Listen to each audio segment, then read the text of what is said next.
আসানসোলে মহা সমারোহে পালিত হলো পবিত্র ঈদ। আসানসোল মুরগাসোল ঈদগাহ স্কুলে মুসলিম ধর্মের মানুষরা নামাজ পড়ে ঈদ উৎসব পালন করেন।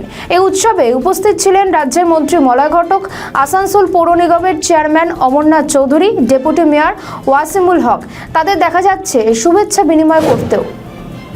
ঈদ আসানসোলে অত্যন্ত ধুমধামের সঙ্গে ঈদ উৎসব পালন করা হয়।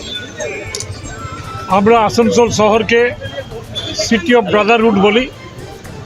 এই শহরে সব ভাষা, সব জাতি এবং সব ধর্মের মানুষরা থাকেন।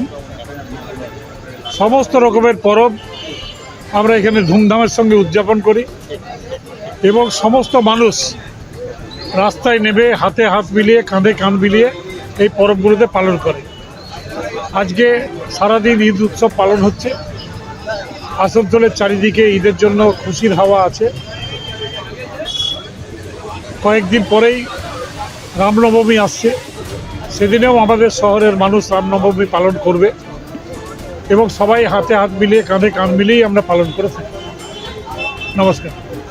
আমাদের ভিডিও ভালো লাগলে লাইক ও শেয়ার করুন। কমেন্ট সেকশনে আপনাদের মতামত জানান। আরও ভিডিও পেতে আমাদের চ্যানেলটিকে সাবস্ক্রাইব করুন এবং প্রতি মুহূর্তে খবরের আপডেট পেতে প্রেস করুন বেল আইকন।